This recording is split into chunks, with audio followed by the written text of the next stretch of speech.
Hello friends, welcome to the lecture 3 of week 11. This is the part 2. In the first part, we discussed about the phylogenetic analysis methods and their application in constructing the bacterial phylogeny. In this part, we are looking at the metabolic and metabolomic analysis and methods for comparative analysis of metabolomes and metabolomic data. Right. So this is very much applicable in context of the bacterial metabolites, but also human, plant, or any kind of metabolites. So basically, we have molecular pathways that is a series of reactions which starts with the substrate, and there is a product which could be substrate for another reaction and forms another product, and in the end you get a final product, okay, which is the product for that particular pathway, and again the input for next pathway, or it has direct use in the cell or maybe excreted out, right? So these pathways producing these products which are which you can say are metabolites, which could be very simple or it could be very complex also, right? And so first of all, we should understand that what are metabolic pathways and what are the different databases and resources to know them, right? So for them, basically the most important resource is the KEG database, which is a Japanese database, Kyoto Encyclopedia of Genes and Genomes, okay, started by Kanesha et al. And basically this is one of the most comprehensive database of all the pathways that exist, right? And they also constantly update the information, are very comprehensive in terms of the related information also which they provide. Okay, so like this is the Kyoto Encyclopedia of Genes and Genomes, and its main focus earlier was health, but now it is it provides reference pathways for almost everything, and you can also do your analysis using their automatic server called CAS. Okay, and it is very comprehensive, provides information about all the pathways that are there, the reaction, the substrate, the products, and also how the pathways are linked to other pathways, and similarly they assign the KEG ID to the substrates, right, and reaction ID to the reaction, and pathway ID to the map, which makes it easier to search and also analyze, right? So like this is one application, Ghost Koala, which can be used for the analysis of KEG, automatic KEG announcement, okay, KO assignment or KEG mapping, right? Another database is Reactome, where you can search for reactions, pathways, and the proteins involved in that. Okay, it has pathway browser and tools, and basically the details of how you can use this. So for one query, basically like anti in one gene, which is also there like reference query, you can see that it provided information about which species it is present, what are the different types of reactions it may occur, and which cellular components it may occur. So basically this is also one of the commonly used resource for knowing about the pathway. Now coming to the metabolome, right? So basically metabolome is the study of chemical processes including metabolites, and metabolites are the end products or the intermediates of the reactions, right? So one way of looking at like when we study a system, so we can know about its DNA using genomics and know that okay, what genes are present, right? But we do not know whether those genes are actually expressing to form transcribing to form the RNA and express to form the protein. Okay, so transcriptomics can tell that okay, genes exist in the genome, but they are also expressing and forming the transcripts. Okay, so RNA transcripts we found. Then another level is that proteomics, where we know that okay, transcripts were there and proteins were also translated from the transcripts. Okay, and finally you have the proteins and right, and their modifications and other things. That is another dimension to study. Okay, so these things provide information about what is happening in the cell, But metabolomics these days has appeared as a very, very important tool to look at the final products of or the outcome of all these three. Okay, where you know that okay, we found the evidence for a gene, its transcription, translation, protein, but the final product that we are getting out of that is this what we also hypothesized earlier, okay, or it is something else, right? So it is very, very important to do metabolomics along with the other different types of omics, including genomics, transcriptomics, proteomics, to complete the story of metabolism or a particular biochemical process, right, which we want to study, right? So it's a very, very important area, metabolomics, and generally it depends upon the mass spectrophotometry, the GC or LC or basically NMR data. Okay, and this metabolite could be like anything in the cell. It could be like inside it, cell, tissue, organ, or any place.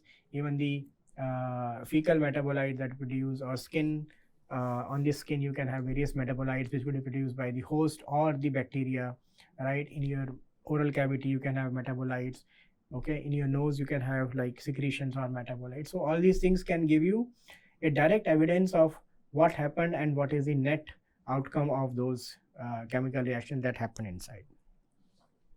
Okay, so today like genome, transcriptome, proteome, and metabolome have become equally important, and to determine actually the phenotype or the final expression of the genome, right? So there are several regulatory steps and complex processes that may have happened, but ultimately like a combination of these three, proteome, transcriptome, metabolome, and genome, can complete the story.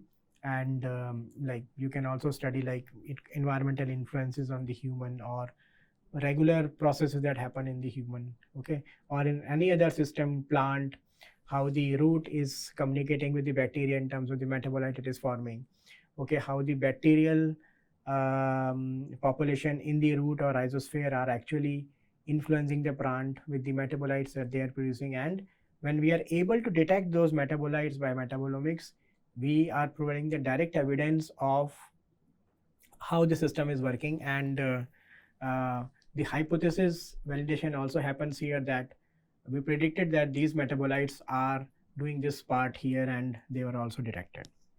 And not only detected, but their respective abundance also. So basically metabolomics deal with the high throughput characterization of metabolites, okay, in any compartment of the cell, cell, tissue, organism, right? It could be small or large molecules, amino acid, sugars, fatty acids, lipids, etc. And it could be the host derived thing. It could right, cells produces this in the host, or it could be the microbe or microbiome derived metabolites also. So, or it could be a combination of the two, okay, which is actually leading to the formation of another metabolite. So all these things can be studied, and also the respective. And why to study this? Because the abundance and existence of a metabolite can also tell, or can be correlated with healthy and disease states such as cancer, or some other infection, or basically a altered state.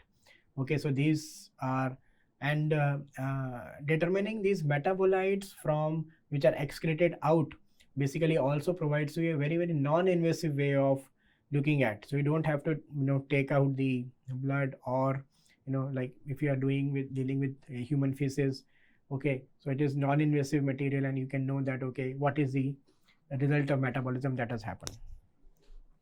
Okay, so it's a very emerging field, very important, and together genomics, transcriptomics, proteomics, and metabolomics can help to complete the picture of a biochemical process that you want to study. Okay, and there are several workflows, pipelines which are available to do the basic and functional analysis of metabolomic data. Now metabolomics could be of two types, targeted and untargeted. So targeted is we are looking at a particular metabolite. So basically you have you are interested in a particular metabolites and its relative abundance, and how this changes in the system, right? And this way basically you will not be dealing with the information of all the other metabolites that are there, okay? Whereas in the untargeted one, you are, maybe your aim could be to detect all the metabolites for the first time in a system, right, which were not known before, and you may end up having a lot of new metabolites which were not known earlier, right, or yet unknown, okay, because the processes that we use later also depends upon the reference databases and to determine like the to annotate the data, metabolomic data, okay. So untargeted metabolomics can give you a lot of because you're not targeting a particular metabolite, so it will give you the overall picture of all the metabolites in that system. So it works like this. First of all, you have to detect the metabolites by mass spectrophotometry or NMR, okay. So it could be GC or LC or NMR which can be used. So the data that comes, you have to remove the background noise from it, clean it, filter it, and then use it for further processing, that is data processing. And then after data processing, basically you have already like you want to know that you may be comparing different type of samples or individuals or situations or experiments, right? So you will be also be doing a statistical comparative analysis to see that how the data is actually varying, okay, and which particular metabolites are more or less in that particular comparative analysis. Then you will go for the function analysis, where the importance of the metabolite that you have found is more important, and its abundance, right? Then you will be looking at integrating the other data that you have generated, like genomics, transcriptomics, or the proteomics data, along with the metabolomics data, to complete the picture of like how a gene that existed in the genome expressed, and later on the metabolite that you have formed, okay, can explain that particular molecular or biological process. Okay, the typical workflow, basically, just if I quickly go through it, basically you'll be having a system. It could be the host or a bacteria. Like in a Petri plate, you are looking at the metabolites produced by the bacterial colony, or for the host, you are looking at what metabolites are there in the oral cavity after eating food, or a normal like perspiration that you have, or basically your fecal matter, right? So you can detect, okay, or in the blood or serum after eating food, okay, how the various fat associated metabolites are varying. So all these questions can be asked. So basically, first of all, you have to prepare the sample based on the technique that you are going to use, GC or LC, okay, gas chromatography versus liquid, okay. And then the signal that you get are pre-processed to remove the noise, to standardize it, okay, based on the standard markers also. And after that, basically you will be dealing with the analysis, where you will be comparing your peaks or data with a standard database that is available with the system, or you have constructed or created in your past experiments, or some manually curated database like that, okay. So which can help you for the annotation of the peaks, right? And once a peak appears in multiple samples, then you will also know that, okay, that metabolite is really existing. And not only the metabolite, but it's like the fragments also, right? So this will tell that, okay, like you may be studying the degradation of a metabolite, or a enzyme that can act on that metabolite. So you should not get the initial metabolite, but the degraded or transformed product. So okay, this way you can confirm that biotransformation really happened, okay. And then you can combine that with the genomics, transcriptomics, or metabolomics, or the proteomics data. Okay, so MZMine3 is one of the very important tool which is used for the analysis of GC or LC data, okay. It is available freely, and it includes a complete workflow of the MS data analysis, including the statistical peak detection, isotope detection, and visualization. Okay, and you can download it, you can run it on your system. Okay, it also you can also download the library or the reference database that you want to use. Okay, so these are the steps that you can use for unpacking and installing it. Okay, so what MZMind does is there are several versions of it. You can download the latest version. So it does the analysis of metabolites in a sample, right? And basically you will be generating the data using the LC or GC based mass spectrophotometry. Okay, so for example, like here you are looking at the breath complex mixture, that what is coming out of the breath. Okay, now basically there could be several metabolites which have to be separated first, so that each metabolite goes through the ionization phase. Okay, gets ionized and then is detected or measured. Okay, so that you can know that okay, this was there, and after ionization I have captured or identified this metabolite as a peak. Okay, so basically first of all you have to prepare the sample, and sample preparation differs in terms of LC and GC. Even the application also matters. Okay, sometimes GC is more sensitive and worthy as compared to the LC and like that. Okay, so now sample is injected manually or by automation, and basically the effluents are separated into the GC column into individual compounds, and they are eluted from the gas chromatography. Okay, and then basically these compounds enter the MS, where they are ionized and to generate ions, and these ions that are generated because of the stream of electrons that are bombarded. Okay, cause them to fragment, and basically what you are determining is the mass of the fragment divided by the charge. Okay, so M/Z ratio.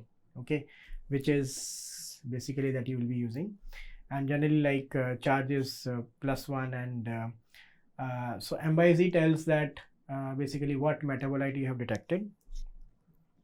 Okay, so these are the two sample graphs, and you can see the peaks and how it appears on. Okay, so basically using this peak data and the M/Z ratio, that the file that you have got, the features that you have got, okay, those are used to determine and basically you would have done this in replicates in multiple samples, which is important to confirm that the metabolite that you're looking at, annotated or unannotated, really existed. Okay, so just an overview of MZ2Mind window. So you've uploaded your files here, and now for these three files, these are the chromatograms or peak list that you have got, and now it will keep on processing each and every file for the chromatograms, and once this is done, then you can take it further for the statistical and comparative analysis and annotation also. Okay, so for the processing, you will download or basically import the data, raw data that comes from the GC or LC. Okay, and using the MZ values and the corresponding signal intensities, by removing the noise or the background. Okay, you will be constructing the basically you will be detecting the metabolites based on the reliable peaks after reducing all the noise, and based on the peak height also. Okay, and sometimes there could be several compounds that may produce a similar peak or like relatively similar peak. So deconvolution is a step that is needed in GC also to resolve those type of compounds, and then you align the peaks that you got in different samples, and if you found similar peaks in several samples, you can say that that peak or that metabolite is existing with confidence, you can say. Okay, and then you export all these features as a list, which I'll show later. Okay, and then for each of these metabolite that you have found here or confirmed here, you look for in the database and annotate it. Okay, So this is a list of or a sample file containing the features that were generated for these are the different ways and the peak area, okay, for a putative compound. Okay, so typically basically LC and GC have similar kind of steps where you have the sample, you construct, you detect their peaks using chromatography, and in GC you will do deconvolution to resolve the similar size metabolites or annotate it further in the LC, right? And then alignment or correspondence and searching that in the database for further annotation. Okay, so once the peak list is made, you can use any of the reference databases like Mass Bank of North America, Mass Bank EU, NIST. So these two generally comes with the software, these NIST or GNPS you can download also, right, from other sources. And also you may have your, depending upon what you are doing and your area of research or what type of metabolomic experiment you did, you may have your own specialized library also, which you can find in publications or in public databases. Okay, so there are other tools also like Metabo Analyst in addition to MZMine, which is like this one is free, but it is more useful for the statistical and analysis and the visualization. Okay, and it allows you to use it with the R, which is very helpful sometimes. Okay, so this is one of the software, right? So which can do from raw spectra to biomarkers, patterns and functions. Maven is another software, EI Maven, which is open source and can be used for LC and GC data, and also you can install it in Windows or Mac. Okay, so this also provides you another option to analyze the data, right? And sometimes you may also like to use more than one tool to do the analysis. Okay, MatFlow is another one, which is a standard pipeline for processing the metabolomics data, and it does several steps such as batch alignment, data quality check, missing value processing, normalization of the data, statistical analysis, and also the pathway enrichment. Okay, so it's simple to operate and also one of the options that you can use. Then human metabolome database, HMDB, is also a very important site or tool, you can say, because here you can upload the GCMS peak list, the MZ ratio and the intensity values. Okay, and then it can annotate that, right, using the backend databases. So this is also a way in which you can do the online annotation of your peaks and also do some more analysis. Okay, so typically the workflow looks like this. You have raw data, okay, which is you are generated from the GCLC experiments, and then you process that raw data to remove the noise and improve the peaks and detect the peaks, right? And then further confirm or comparative analysis of the peaks, right?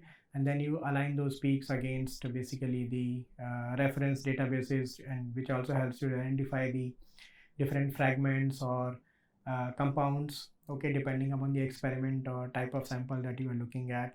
Then you will visualize the data in a visualization software, okay, and do the statistical analysis. Statistics is very important because it helps you to tell that which of the metabolites are more in different states. It could be disease or healthy. It could be after a particular experimental intervention or something like that. So just to conclude this, basically there is I'm just also showing you a case study where in the case of human metabolome from the gut, how some information can be extracted and interpreted in a publication. For example, India is a large country, and you can see that there are people in different geographical locations, eat different type of diets. It could be rural or urban population, right? And then gender differences, child versus age differences, child versus an adult or an aged person, right? So many lifestyle, age, gender, diet, so many variations can occur. And so basically, if we want to compare the gut microbiome, all these individuals, metagenomics is one way where you can directly sequence the microbes. But the other way is the metatranscriptomics also can be done. Metaproteomics can be done, and metabolomics also can be done to actually confirm that metabolite that you are proposing that comes out of the metagenomic functions that you observed, or from the host, right? It could be contribution of the host or the bacteria. So those can be confirmed using the metabolomics experiments. Okay, so basically in this study, samples were taken from different parts of the country, right? Mainly from north and south, two different locations, and also compared with other populations later, right? So basically both metagenomics and metabolomics were done. In the metagenomics, 16S ribosomal RNA and shotgun sequencing was done, which we will also study in the metagenomics part. And in the metabolomics thing, they looked at the fecal and serum metabolome. Okay, because what is going in is basically converted or metabolized by the host enzymes and the bacterial contribution, and it produces some metabolites which actually comes out in the feces. Okay, so it can tell you that, okay, how the biotransformation of all the things that you consumed, right, including plant animal products, or any xenobiotic like a drug molecule or anything that went in, how it was metabolized. Okay, and serum, because how the things which are produced by the host or the bacteria were taken in by the host, absorbed by the host, and that reached the serum, and their serum concentrations can now tell that you can correlate that with a particular disease, or elevated some serum metabolite. Okay, so this study also produced the metagenome and the metabolome, right, using multi-omics approaches.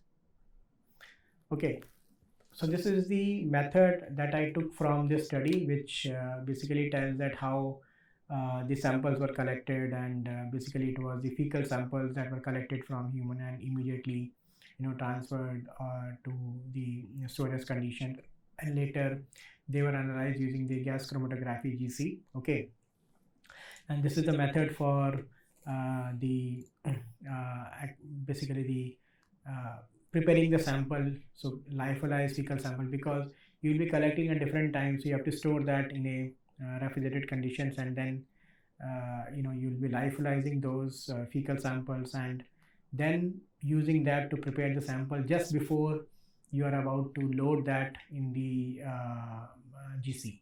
Okay, so you cannot keep the samples or prepare the samples the day before and do this next day. It is preferable that you do this before you are going to run it on the GC. So I'm not going into details of this, and basically it is also beyond the course of computational genomics, but I took this part just to tell that how this was done in this study.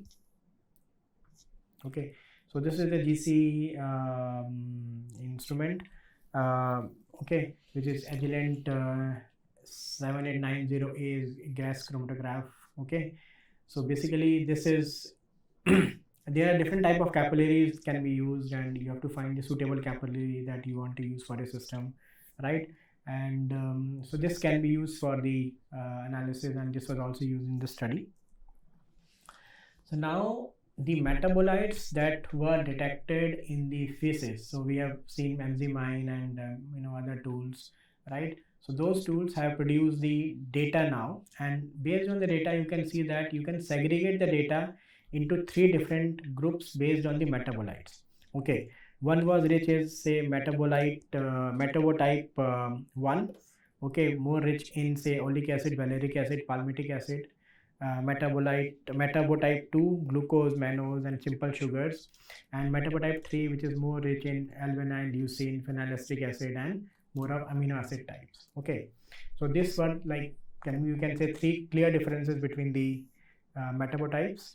Okay, And then you can now associate those metabotypes with the bacteria which might have produced those metabolites. Okay, so which also showed, like you can see that in different locations, and the different metabotypes or the metabolites that we found. Okay, typical one, branch chain amino acids. We are interested in here because branch chain amino acids are have been correlated with the diabetes and these kind of situations. Okay, so if you just look at the metabotype, these metabolites which are branch chain amino acids and related. Okay, so you can correlate that with what species contributed that. Okay, and you can see a clear difference between the two different locations from which the fecal samples were collected. And also like branch chain amino acids biosynthesis, their transport, and also showed like positive and negative correlation based on the location. So in the next slide we can see that in the two different locations, there is a clear difference in the like relative concentration of the fecal and serum branch chain amino acids levels in the location 1 and 2. Okay, which basically I will summarize as a kind of the overall outcome of the study in the next slide. So now you can see that there are two locations. Okay, right, from which the samples were taken. I'm not revealing what locations, and you can also read that in the paper. Okay, this paper. So now the authors have taken the serum as well as the fecal metabolomics they carried out. Okay, so now in location 1, so this is the bloodstream or the serum part. This is the gut microbiome, or the basically the fecal metabolome analysis. So you can see that in location 1, the microbes were more having the branch chain amino acid biosynthesis genes. Okay, so if they are already having these genes, they are producing this BCAA. So they were not absorbing these from outside, and they also did not have these transporters to take it in from the host or from the gut. Okay, and since they were producing it, they were basically the levels of these were high, and this was taken up by the host and also detected higher in the serum metabolome. So it was a clear connection that